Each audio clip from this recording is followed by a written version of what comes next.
This is MacroVoices, the free weekly financial podcast targeting professional finance, high net worth individuals, family offices, and other sophisticated investors. MacroVoices is all about the brightest minds in the world of finance and macroeconomics telling it like it is, bullish or bearish, no holds barred. Now, here are your hosts, Eric Townsend and Patrick Ceresna. MacroVoices episode 382 was produced on June 29th, 2023. I'm Eric Townsend. This episode of MacroVoices was made possible by Respect Energy, a leading European trader of renewable energy and a one-stop shop for all green energy investors. Best-selling author and geopolitical commentator Dr. Pippa Malmgren returns as this week's feature interview guest. We'll discuss the aborted coup in Russia last weekend before moving on to issues affecting the United States.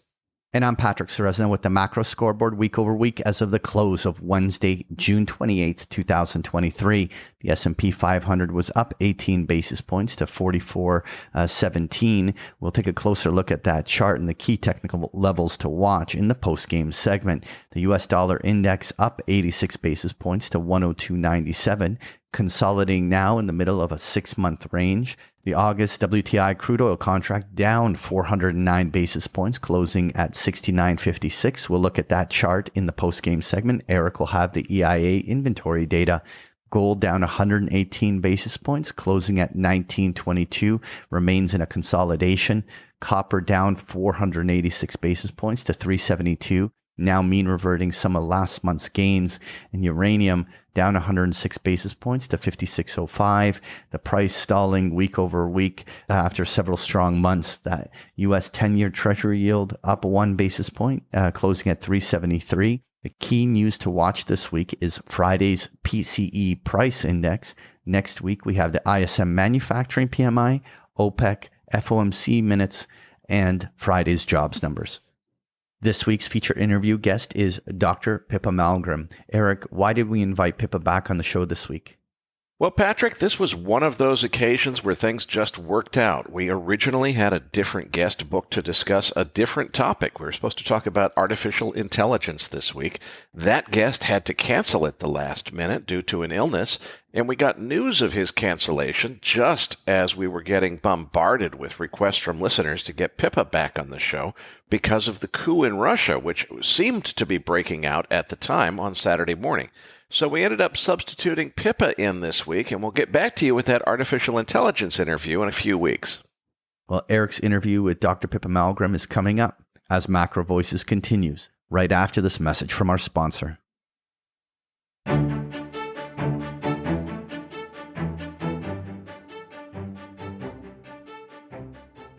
If you invest to bring about a world powered by green energy, you should meet Respect Energy, a leading European trader of renewable energy that serves as a one-stop shop for green energy investors in Europe.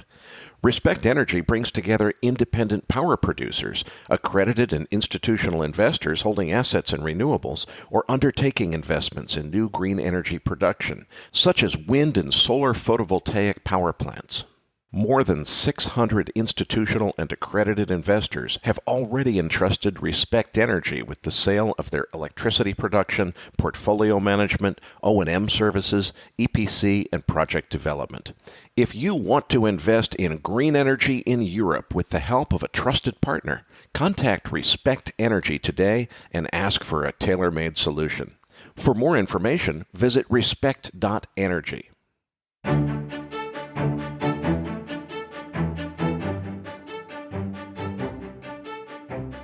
And now, with this week's special guest, here's your host, Eric Townsend. Joining me now is Dr. Pippa Malmgren, former presidential advisor and best-selling author.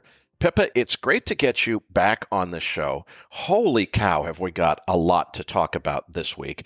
It worked out extremely well that we were getting all kinds of requests on email and Twitter saying, with the news out of Russia this weekend, you got to get Pippa back on the show, and it worked out that we were able to get you. So let's start with the Russia news. What happened this past weekend was really pretty remarkable.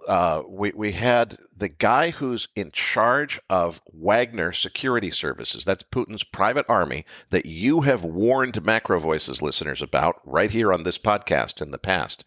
These are the guys that are kind of the elite forces. They're at the front lines.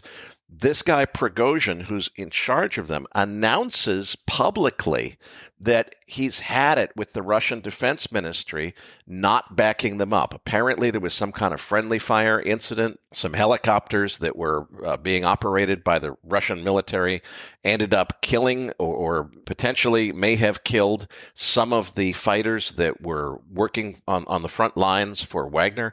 And this guy literally announced, I want the head of the Ministry of Defense. I want this guy's head delivered to me on a platter where I am in a province outside of Moscow. And if I don't get it immediately, I'm going to drop what we're doing in this war. We're going to turn around and go back to Moscow, and I'm going to find this guy and take him out myself. Moscow obviously said no. What does he do? He turns the tanks on Moscow.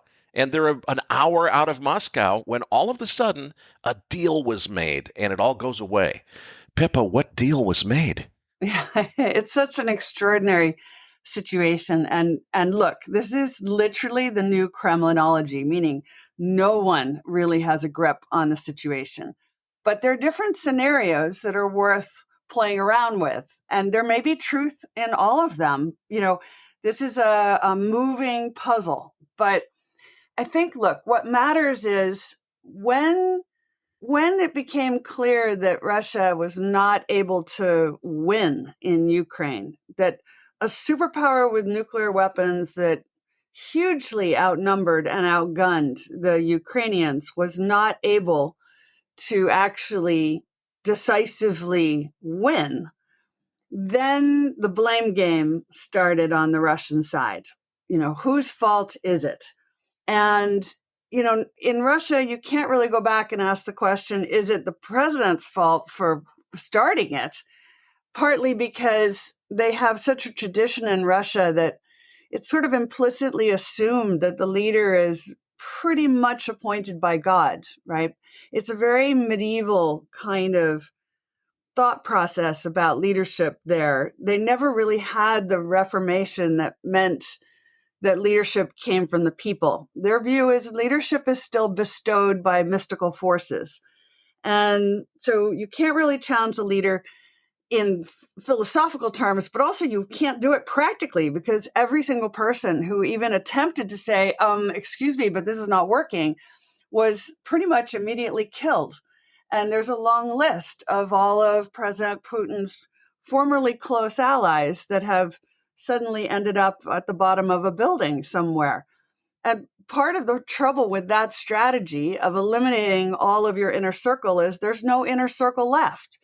And that was starting to happen. Now, others like Prigozhin, who had been very tightly aligned with President Putin, and as you say, effectively running a sort of private army on his behalf, Prigozhin starts to smell blood in the water that Putin can't get things done here. And so he goes to the front line. He basically says, give me the front line. Let me handle this.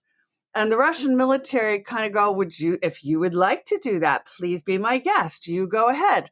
So he goes to the front line where he starts getting hurt and immediately blames the Russian military. Now, let's back up a little bit because you got to understand the internal fight. And really, it's a civil war. The internal fight is between, on one side, you have what they call the Siloviki, which is President Putin comes from the intelligence services, what used to be the KGB, then it became the FSB. And they aligned pretty strongly with organized crime.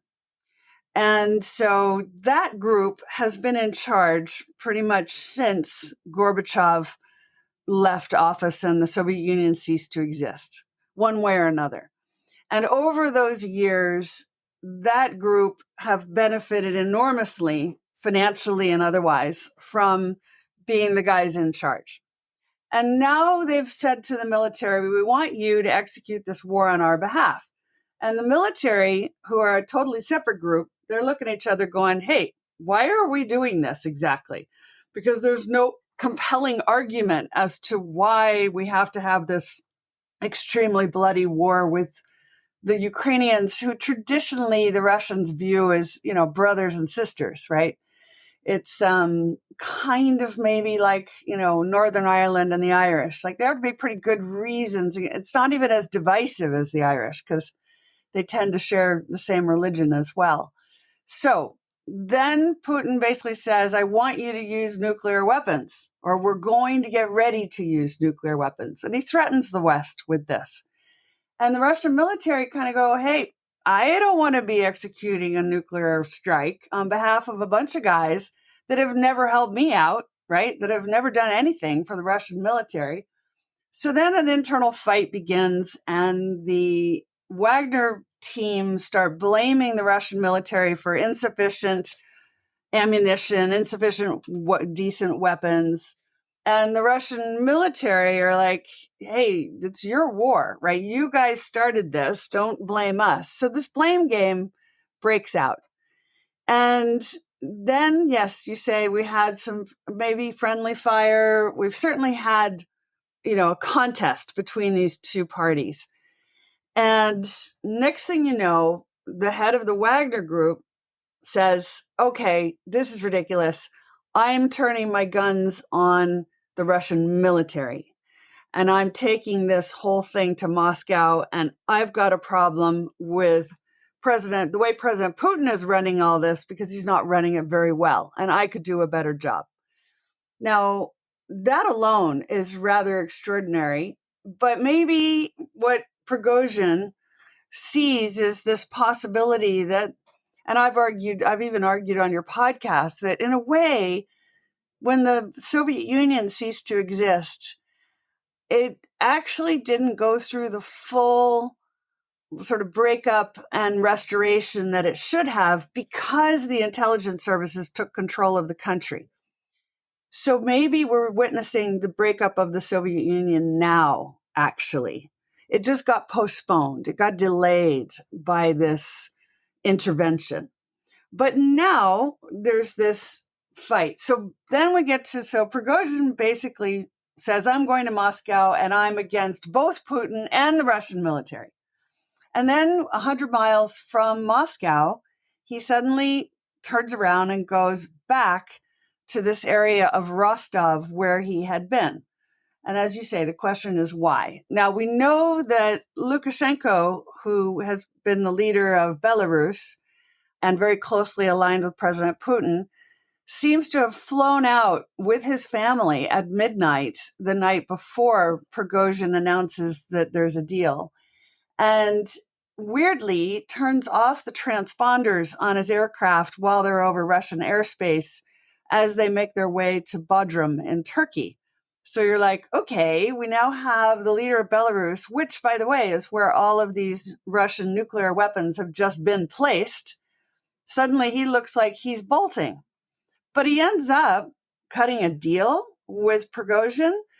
The question is, what was that deal? Now, there's some speculation that the two of them, actually the three of them, have been working together from the start, that this is all a ruse, literally. That's the origin of that word, is this is a Russian theatrical sleight of hand, and that actually Putin and Prigozhin were working together with Lukashenko to create this big story that actually allows the Russian forces and the Wagner forces to pull back without losing face, right? Because after all, they left the war zone that they were in with the Ukrainians, but they've ended up 100 miles closer to their Ukrainian targets than they were before. So is this just about repositioning?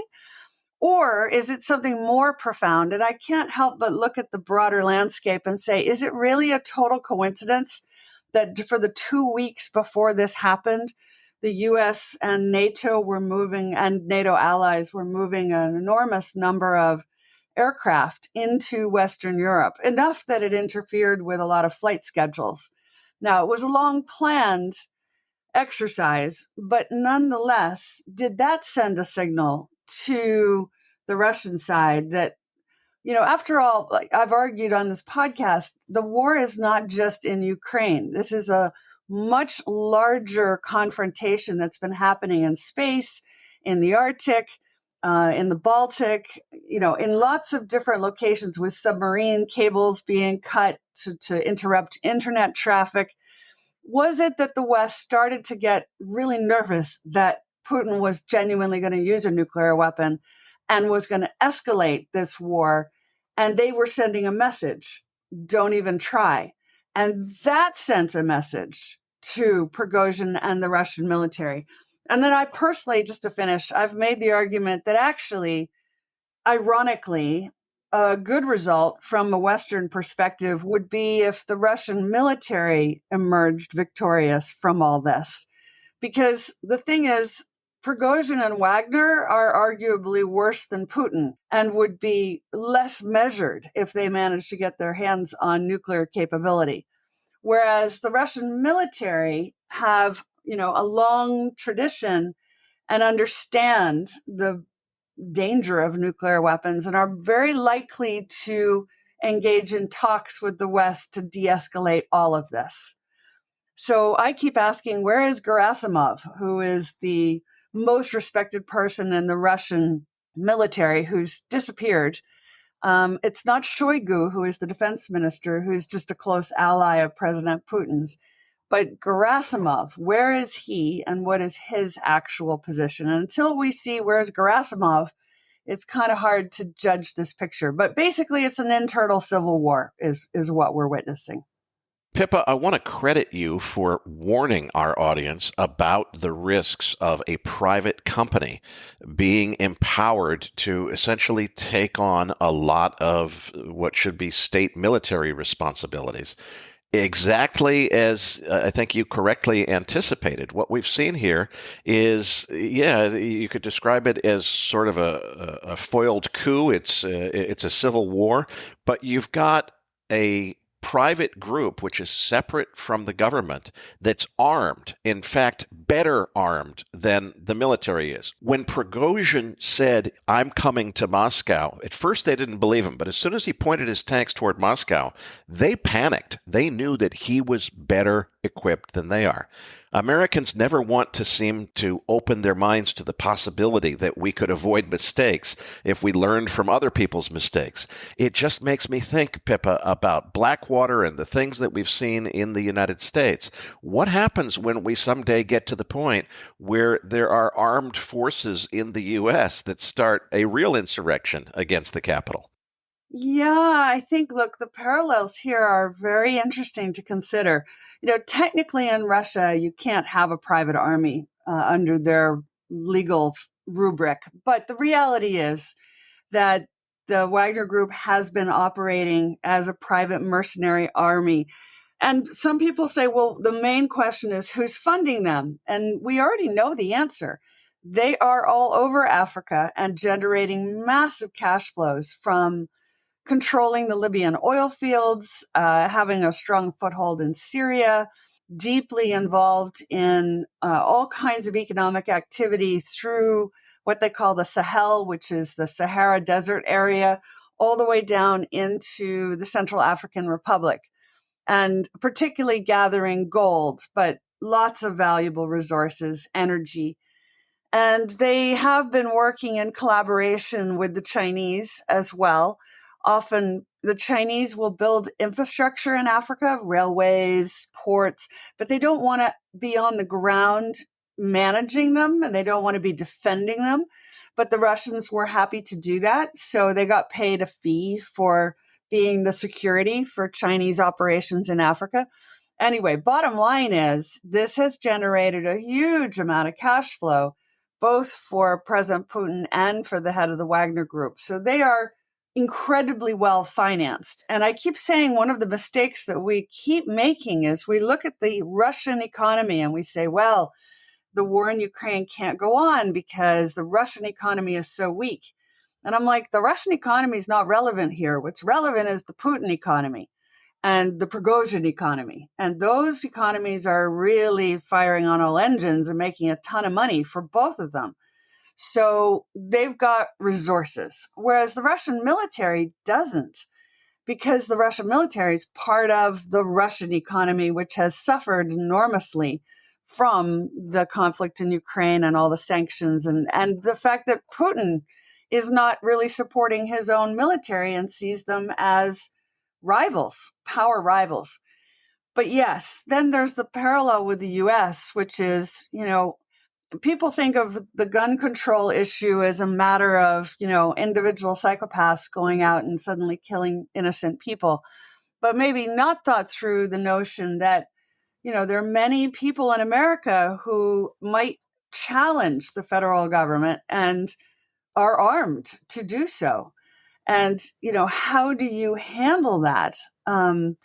Hopefully we won't have to face this question, but it does require some thought as to how do you diffuse their anger? How do you find a way that they can have faith and trust in their government again? And I guess that's the common theme here, is that Russians have lost faith and trust in their government because of the adventures in Ukraine. And in the US, people have lost their faith and trust in government for other adventures, including, geopolitical adventures abroad. And those issues are remarkably similar for both countries. Pippa, since this is an investing podcast, let's translate this geopolitical analysis to a market analysis. We've been trained to think about this conflict between Russia and Ukraine in terms of its economic and market knock-on effects. We know there's going to be more inflation in a war environment and so forth.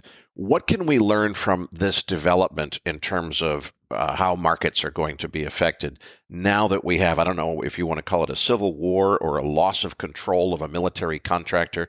Clearly, Russia is not under complete control of all of its military resources. What does that mean for markets and the economy?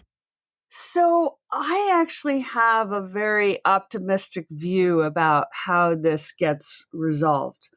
I think that President Xi wants to be a peace broker in this process. He's just stepped in and met with very senior Russian officials in the last 48 hours on this matter. China wants to use this as a means of negotiating a better deal with the U.S. with regard to Taiwan. And the U.S., frankly, I think whether Democrat or Republican, the view right now is we don't care who wins this gang warfare situation, but we want to make sure the nukes are safe. And that focus, we don't want to get into your internal business. You have to pick your own leaders. But we do not want a world where, someone like Prigozhin, who he wouldn't be as measured as Putin is. And Putin hasn't actually used nuclear weapons, but Prigozhin might. And so bottom line is the U.S. is like, let's just keep the nukes safe. This is going to be a huge issue, by the way, regardless of the outcome in Russia, is how do you keep them safe, since we don't know who's going to be in charge, or whether Russia will break up into smaller pieces as a result of all this. I personally think that China already has immense control over the eastern side of Russia. And I would argue pretty much everything east of the Ural Mountains, one way or another, is more reporting to Beijing than it is to Moscow these days. But these events and the fact that Xi stepped in immediately, I wonder whether part of the deal is that China gets an even greater foothold and effectively expands into what we think of as Siberia, which is full of assets that are extremely valuable from a Chinese perspective and very difficult to control from a Moscow perspective. So already that's a different Russia than the one we've had before. Then we come back to the western part of Russia, And is it possible that this situation causes breakaway republics to start happening? I mean, once Prigozhin started this, are there others who will follow and say, hey, why are we reporting to Moscow? And by the way, if there's a single nuclear weapon in your district, then you've got negotiating power. And I wonder, too, whether part of the reason Prigozhin headed back to Rostov-on-Don, where he had been, is because not only is he seen as a popular hero there, but there are nuclear weapons there. And again, you don't have to even be able to launch them. You just have to be able to physically handle them. And then you can sell them, or you can rejig them. You can pull the fissile material, out. And there are all sorts of options that are all negotiating, give you negotiating capability. And so I wonder if that's partly what Prigozhin sees as, he could be king of a small but powerful kingdom in a sense. So we don't know, no one knows what the heck is going to happen here. But these possibilities are now all on the table. And we do have to think about a world where we don't have stability in Russia the way we have in the past. Even if we didn't like the leader, we might end up with a whole bunch of leaders that are hard to deal with going forward. Pippa, I'd like to better understand the extent of risk that exists here. So what happened this past weekend in Russia was that this Prigozhin guy who runs Wagner, the company that you warned us about, kind of lost his cool and got it back again. Let's hypothetically imagine that he didn't get it back again, but we'd seen an escalation where Prigozhin goes and makes a second announcement and says to the Russian people, look, we're the ones, Wagner, that are actually kicking ass on the front lines. This Shoigu guy, he's a loser. We have a responsibility as Russians to make our country safe, so we, Wagner, are going to take over the nuclear assets and take control of them in order to protect the country. I, Yevgeny Prigozhin, have decided unilaterally that that's my job and that's what I'm going to do. Pippa, that didn't happen, but my impression is that if it had happened, he probably would have gotten control of at least some of the nukes. Is that a real risk? Should we be concerned about what happens next time we get another round of this? Well, two things. First of all, it's a chain of command with nuclear weapons. So it's not like you get them and then they're in your control. They still require codes. They still require process. And all of that is in the control of Putin and the Russian military. And I think the thing is with the Russian military, they have a long history of making sure that we didn't inadvertently end up in a nuclear conflict. And there are two names that we should all remember, but nobody remembers them now. There was Vasily Arkhipov and Stanislav Petrov. And these were two Russian military officers who at different times were faced with the possibility of having to basically launch a nuclear response to what they thought was inbound American nuclear missiles. And one, Vasily Arkhipov, was during the Cuban Missile Crisis, and Stanislav Petrov was during the Reagan years. And both of them basically thought, you know what, I don't think the U.S. would launch would do a first launch, right? A first strike. And it turned out that particularly the case of Petrov, it was basically like a reflection that happened on the clouds that caused the computer system to think that it was a massive inbound set of intercontinental ballistic missiles. And Petrov just went, I just don't believe that the Americans would do it. I think it's a technical failure. And it was. So he didn't launch the response that would have taken Earth out. And thank goodness.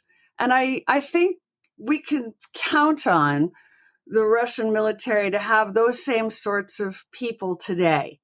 So I'm not as worried about, that piece, although it is worrying, but I'm not as worried about it for that reason. The bigger issue is the who's in charge. And you're right. So one of the things we've seen now is that the Russians pretty much welcomed Wagner with open arms and supported him. which meant they don't support their current president any longer. And notice that Mikhail Khodorkovsky has been very involved in saying to the Russian people, support Wagner. Because, and I think he's actually said it's better to support the devil to get Putin out than to not. So it's not that he likes this guy, but he's like, whoever will get Putin out, I'm with them. And I wonder whether Khodorkovsky has got a vision for himself emerging as the next leader. And so can I tell you just a little story that's relevant here, which is a few months back, there was a member of Putin's private security staff, kind of the equivalent of the Secret Service. And his name was Gleb Karakulov. He's a member of the Federal Protection Service. And so last October, he goes to Kazakhstan on a mission, but somehow manages to get his family to Kazakhstan as well. And then he defects. And he gets out of Kazakhstan and he goes to Mikhail Khodorkovsky and gives him like 10 hours of recordings and transcripts and interviews where he explains exactly what the situation is inside the Putin camp, because he's in there every day with him, right? It tells him this is the situation. Basically, no one will tell him the truth. He's living in a bubble. He doesn't know what's going on. Everyone is lying to him, telling him it's all fine when it's not fine. If anyone says it's not fine, they're immediately killed. His health is actually better than you think. And so we got this incredible download about it. And I wondered if he got out with his whole family, like, how did that happen? Could it be that the Russian military helped facilitate that because they wanted to establish back channels and a dialogue because they've got a leader that isn't making sense right now?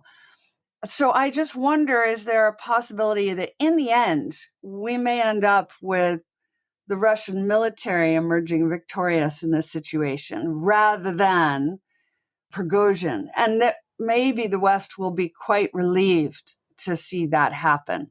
So hard to predict now, but I'm just laying out some possibilities. Pippa, for listeners who get their news from the mainstream media, you've probably never even heard the name Robert F. Kennedy Jr. because there is an incredible concerted effort going on right now to completely censor this guy, who is a candidate for president of the United States. And I really, forgive me, Pippa, for editorializing here, but although I hated President Trump, I never liked that guy. Look, the prosecution of President Trump that's going on right now has nothing to do with protecting the nation's secrets. It is trying to politically prosecute a former president of the United States for the express purpose of preventing him from running for that office ever again because they're afraid that he might be elected again. On the other side of the aisle, on the Democrat side, now it seems that they're afraid Robert F. Kennedy might get elected, and because he's got a real chance, they're going to make sure that most Americans never know who the heck this guy even is. What has happened, Pippa, to the United States of America? Okay, so let me back up just slightly because I have a somewhat different view on the Trump Mar-a-Lago papers and that prosecution. My fear is that what we're going to find out is that Trump was doing deals using the promise of information about nuclear weapons or nuclear technology in exchange for funding his private businesses.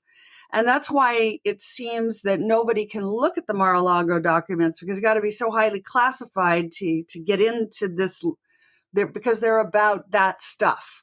So I'm very concerned that we may find out that we've had someone basically trading the Oval Office access for cash on a level that we haven't seen before. So I don't think it's purely about debilitating the president because, he's so powerful.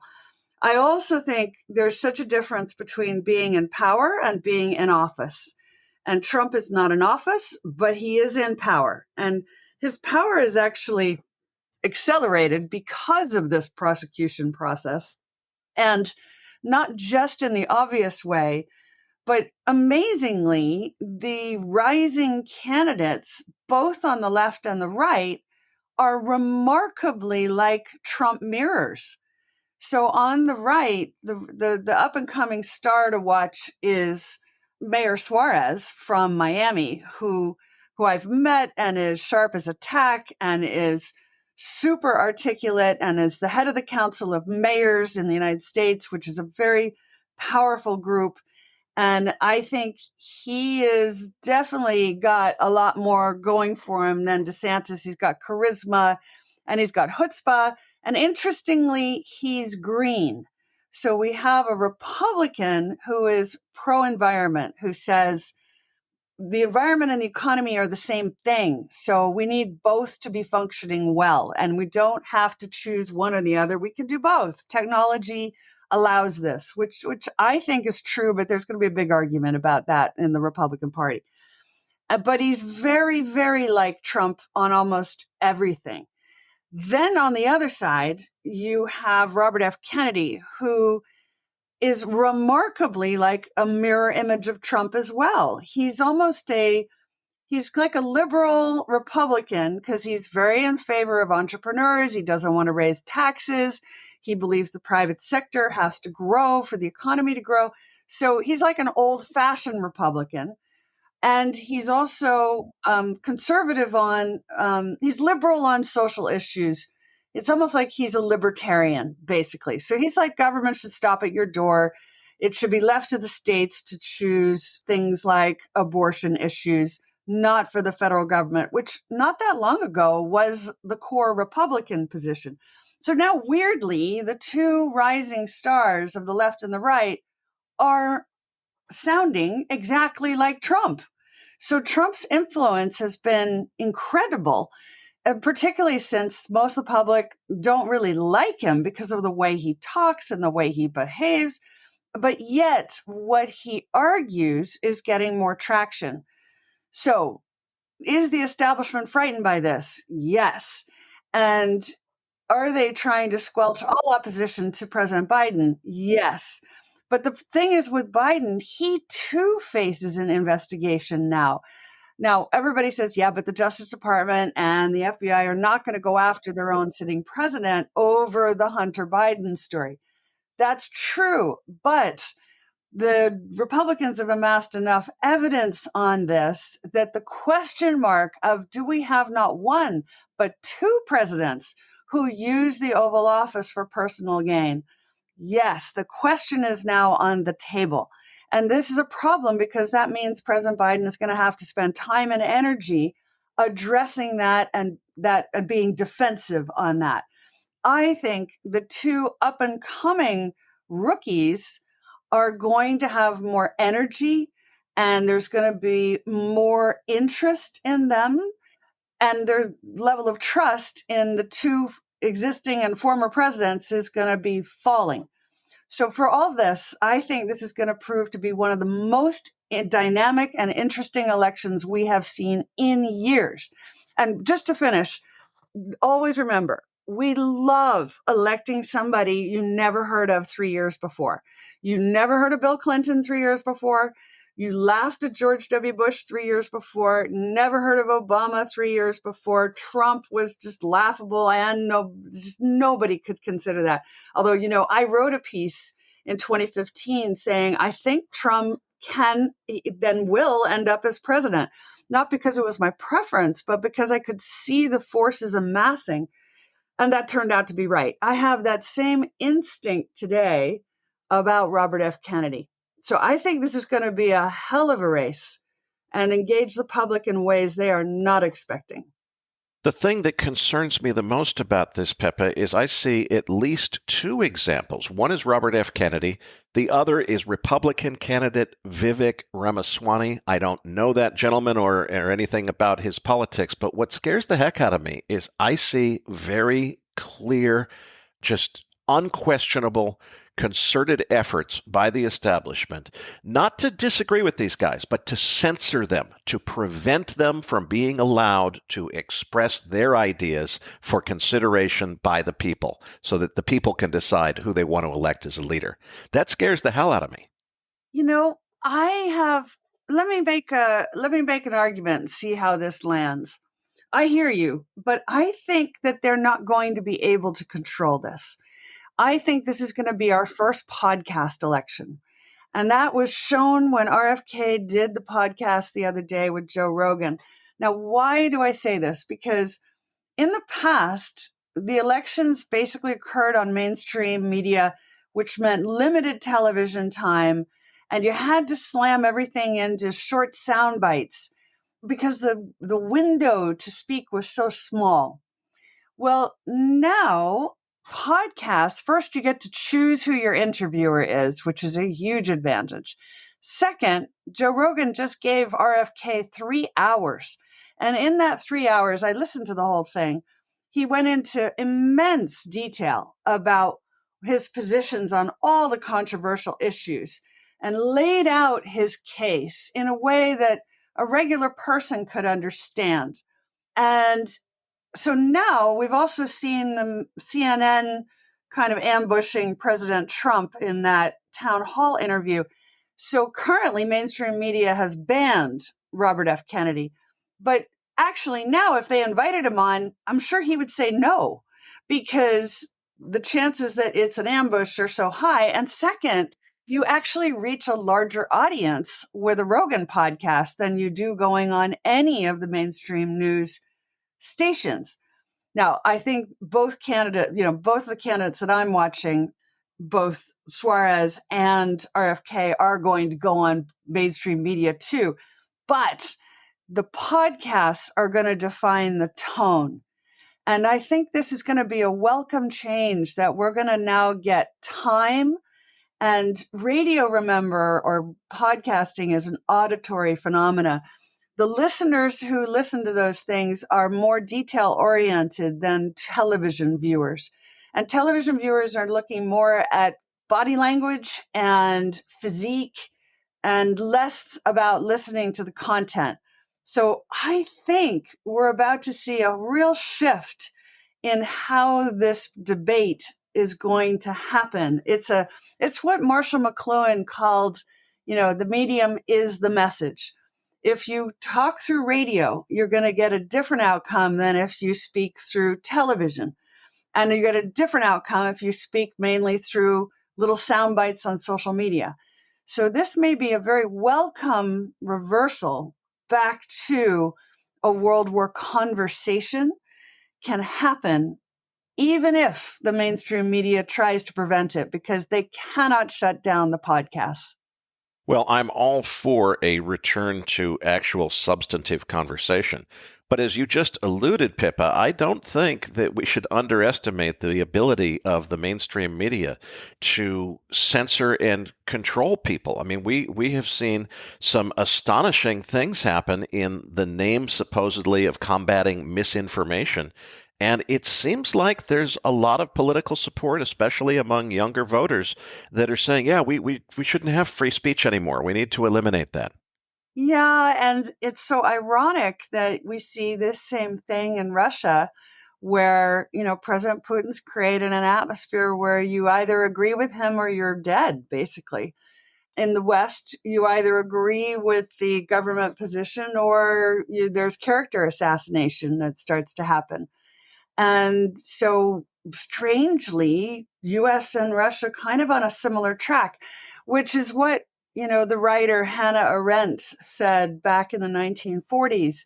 And many other philosophers of that era, Peter Drucker, Arthur Koestler, they all talked about George Orwell. They all talked about the problem with having so much power is that you'll use it. And it doesn't matter whether you're left or you're right. Are you a fascist totalitarian or are you a left-wing communist? If you have that ability to control who says what, you can't help yourself. You'll use it. And so this is a very profound question for all of us is, what is the nature of the free speech that our society needs in order to foster the greatest civil society outcome? I was very interested watching the other day, again, Piers Morgan was interviewing RFK. And initially, Piers, who I know here in London, initially Piers said, you said that Trump stole the election and you're a Democrat. Why would you say that? And RFK said, actually, I didn't argue that. I argued that the 2021 election was stolen, but I didn't argue that Trump's election was stolen. So that was just a misunderstanding. And then Piers said to him, okay, but you go on television with all these Trump supporters. So you're giving them airtime. You're on Fox News. Like, why are you aligning with the enemy if you're a Democrat? And RFK very wisely said, I believe that you have to speak to your opponents and you have to find a way to convince them to change their opinion, right? How are you possibly going to have civil society if you don't have civil dialogue with people who have different ideas than your own? And I do think that most of the American public is very tired of the haranguing. And I detect that in Francis Suarez as well.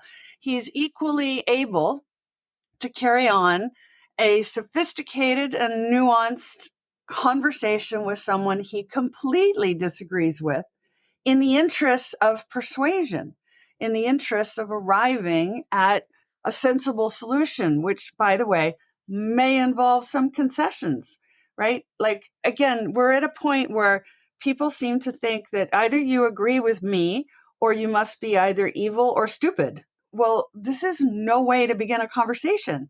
And it involves a level of certainty that is just ridiculous, because the moment you have that much certainty that you're right, you've got a serious problem, because the world is a very complex place. And the chances that you've got all the answers are not very high. We need to have more collective conversation. And I'm very encouraged that our younger up and coming candidates on both sides seem to get this and want to have a conversation, hard and complex as it may be. Pippa, you described the situation in Russia as one where, on one hand, Russia is actively engaged in a war with Ukraine and indirectly in a war with the United States. But at the same time, you're saying that they're falling into a civil war, which is occurring in the country at the same time. Would you go so far as to say the United States is falling into its own very different civil war? Yeah, I would. The U.S. has been for some years falling into this internecine internal conflict. Now, we don't play that out with guns, although January 6th was all about that. And so you were right to ask the question before, could we face another January 6th? Is it possible? And I think the answer has to be yeah. If they got that far, then it is possible. It may be unlikely. It may be outrageous that anybody tries, but yeah, we've had a hint of it. We've had a symptom of maybe a larger problem. And like I said earlier, America's an armed country, right? Like heavily armed. And the level of trust in the federal government is not very high. In fact, the only part of the government that still has the faith and trust of the public really is the military. And so, again, coming back to what are the election issues going to be for this next presidential race, I think it's going to be super interesting, because RFK is basically saying, why are we doing all these foreign adventures? Why don't we come back home? Why don't we stop trying to intervene on behalf of others when we have so many problems at home, and instead shift our efforts to persuasion and do good in the world? Instead of bringing bullets, let's bring good arguments and let's bring peace programs. It's kind of hearkening back to his uncle's idea of a Peace Corps, and, build the world economy in such a way that more can benefit and everybody's got more at stake, which will lessen the possibility of conflict. Similarly, I think Francis Suarez has this kind of, he's still got a strong on defense stance, but we haven't seen yet his full foreign policy position.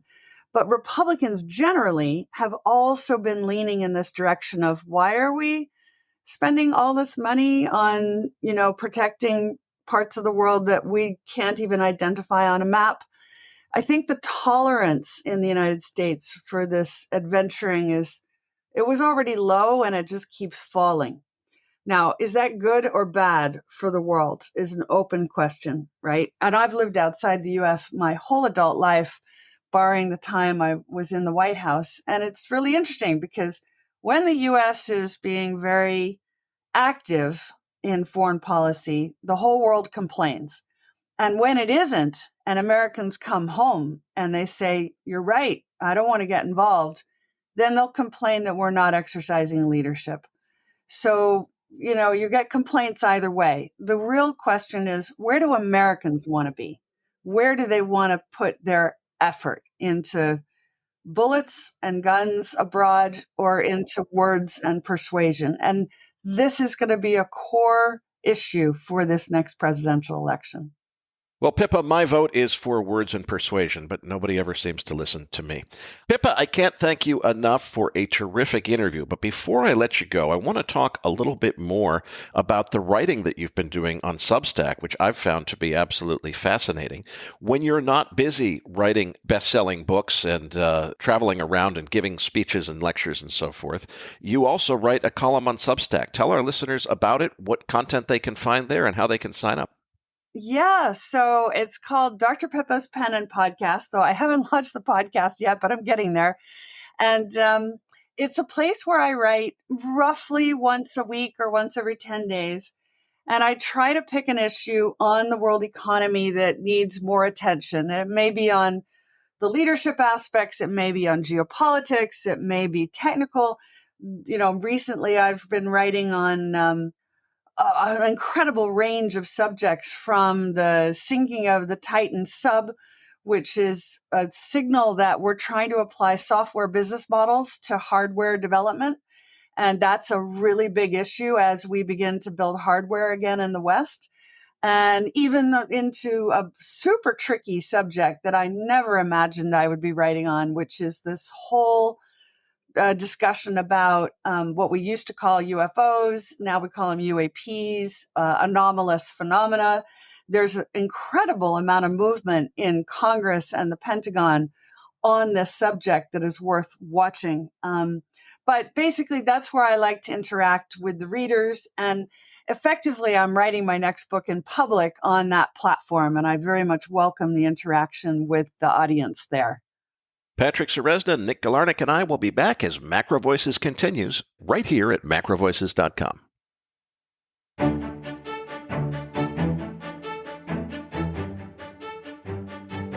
Now, back to your hosts, Eric Townsend and Patrick Ceresna. Eric, it was great to have Pippa back on the show. Now, joining us again in the post-game segment is Nick Galarnik. Now, let's get to the chart deck. Listeners, you'll find the download link for the post-game chart deck in your Research Roundup email. If you don't have a Research Roundup email, that means you have not yet registered at macrovoices.com. Just go to our homepage, macrovoices.com, and click on the red button over Pippa's picture saying, looking for the downloads. Eric, let's cover crude oil starting with EIA inventory. EIA printed a massive 9.6 million barrel drawdown on crude oil inventories, and that was really an 11 million barrel drawdown after you consider the additional 1.4 million barrels that was pilfered out of the Strategic Petroleum Reserve this week. That's the 13th consecutive drawdown from the SPR in a row at the exact time when they told us they would be refilling it. Cushing, Oklahoma, building 1.2 million barrels, gasoline building 603,000 barrels, distillates building 124,000 barrels. U.S. production holding steady at 12.2 million barrels, unchanged from last week. The tape action, needless to say, was up on that massively bullish inventory report, but only far enough to get to the 13-day moving average. So it's going to be really interesting to see what happens over the course on Thursday if we can get above those short-term moving averages, let's say above $70, and particularly if we can get above $74, we've got a chance of a new uptrend in this market. Certainly seems like we're overdue for one. But for now, we're just grinding along here and probably grinding lower before this is over. Yeah, Eric, I have the chart here on the crude oil continuous contract with the 200-day moving average. But what's clear is that we've been in over a year downtrend, and the pattern of lower highs, lower lows has been persistent as this distribution cycle is still dominant. What's interesting, though, is we've really entered a trade range where no longer is there any motivated selling on the downside. And it'll be really interesting to see whether or not the bulls can dig in and hold this major support line or not. In order for us to see even anything remotely bullish, we would need to come and re-enter back into that January to March trade range, which was up in the $75 to $80 range, which would start testing that 200-day moving average. I mean, that would be the basic minimum that we'd have to technically see for there to be a potential trend shift. And right now, there's just none of that. And so right now, oil remains in this downtrend, and we're going to see what catalyst ultimately emerges to make that turn. Nonetheless, let's move on to the markets here. What are you thinking here, Eric? We're still holding the breakout well above the 61.8% Fibonacci retracement, which is at 43.09 on the S&P chart. That makes no fundamental sense to me, but that's what the chart's telling us, is that the market wants to rally back toward new all-time highs. Since my fundamental view is opposite of what the chart is telling me, I'm on the sidelines. So, Nick, let's talk some levels. What levels are you watching on the S&P 500 here? Spot price right now is 43.75 on SPX. You have a call wall above at 4,500 and a put wall below at 4,000. The implied move for the July 21st OPEX is 105. The upper expected move is 44.80, and the lower expected move is 42.70. We have key resistance above at 4,400, key support below at 4,300, then 42.50, 4,200, then 4,000. What are your thoughts here, Patrick? Well, you know what? I put on that chart on page 4 with the 50-day moving average. And while we can speculate whether or not this ends with a bear decline or not, the key highlight is that the bulls remain very distinctly in control of this market. All dips are being bought. Even the consolidation that lasted over a week was just a modest 100-point pullback. After such a run, it could have easily been a 200-plus point consolidation, and it was accumulated and well defended. And so while at this moment, I would basically side with the idea that this market is capable, after we get past this June 30th OPEX, is capable of making another stab on the upside. Of course, I'll be watching whether or not it lacks momentum, creates a double top, or a failed breakout on the upside that is given back right away. But there's just no evidence of that right now. So let's see whether or not the bulls can pull this off. In order for this to turn bearish, at minimum, we would have to get below 4,300 and start doing some technical damage to the trend. And that's going to just a lot of work that the bears would have to do in order to shift this trend that's been in play. Now, Nick, let's talk the NASDAQ here. What levels are you watching on the Qs?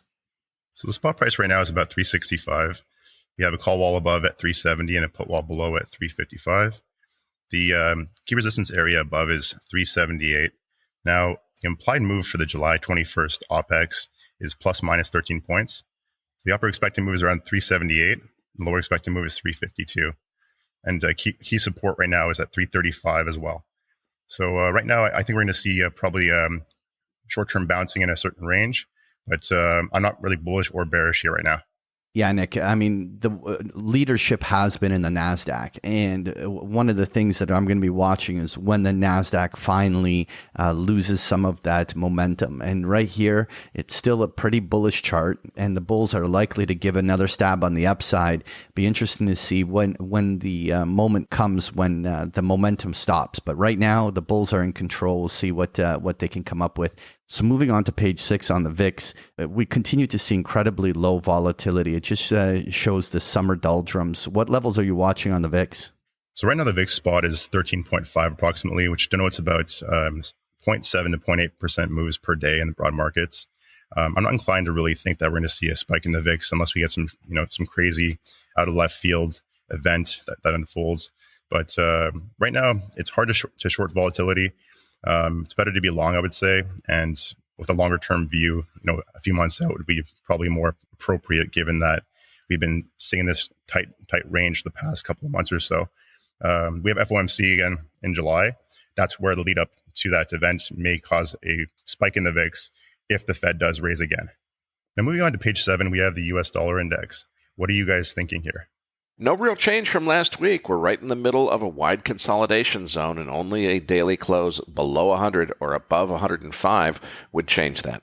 Yeah, Eric, I put that trade range in a box on the chart, and we continue to just see a consolidation in most of the currency markets. Obviously, the Asian currency markets are actually moving with a little bit of momentum still, but really, especially when it comes to the euro and even the pound, even though that's moving a little bit, it's been a very quiet currency trading range, and I think that at this moment, the dollar is waiting for some sort of a big macro event to really get underway, whether it's the economic slowdown or some other catalyst, in order to make a move out of this trade range. And right now, I don't see any reason to expect that breakout is imminent. I would probably anticipate that deep into July, we're still going to be talking about this trade range.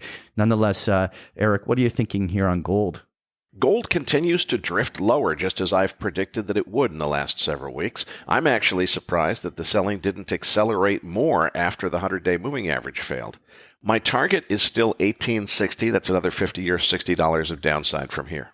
Yeah, I put up that chart with the 50-day and the 200-day exponential moving averages. And the key here is that we're slowly approaching that 200-day moving average. This is, in my mind, a very important moment on gold. It's gold for the last month, for almost all of June, has just been in distribution mode. And in not aggressive one, but every rally fails, and it just continues to crawl lower and lower on the downside. This is an important support, and we'll see whether or not the bulls show up and try to drive this back above the 50-day moving average to potentially start some sort of a retest of previous highs. But at this moment, any breakdown further from here, there's no other target other than it returning back to the March low, which is near the 1800 level. So let's see whether the bulls can hold the line here. Folks, if you enjoy Patrick's chart decks, you can get them every single day of the week with a free trial of Big Picture Trading. The details are on the last pages of the slide deck, or just go to bigpicturetrading.com. This episode of MacroVoices was made possible by Respect Energy, a leading European trader of renewable energy and a one-stop shop for all green energy investors. Patrick, tell them what they can expect to find in this week's Research Roundup. In this week's Research Roundup, you're going to find the transcript for today's interview, the chart book we just discussed here in the postgame, and a number of links to articles that we found interesting. So you'll find this and so much more in this week's Research Roundup. Well, that does it for this week's episode. We appreciate all the feedback and support we get from our listeners and are always looking for suggestions on how we can make this program even better. For those of our listeners that write or blog about the markets and would like to share that content with our listeners, send us an email at researchroundup@macrovoices.com, and we will consider it for our weekly distributions. If you have not already, follow our main Twitter account @MacroVoices for all the most recent updates and releases. You can also follow Eric on Twitter @EricSTownsend. That is Eric spelled with a K, and follow Patrick @PatrickSeresna. On behalf of Eric Townsend, Patrick Seresna, and myself, thanks for listening, and see you all next week.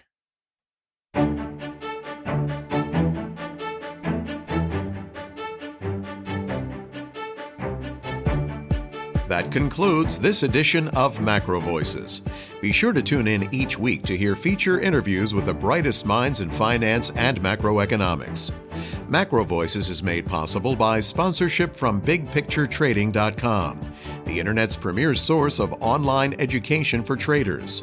Please visit BigPictureTrading.com for more information. Please register your free account at MacroVoices.com.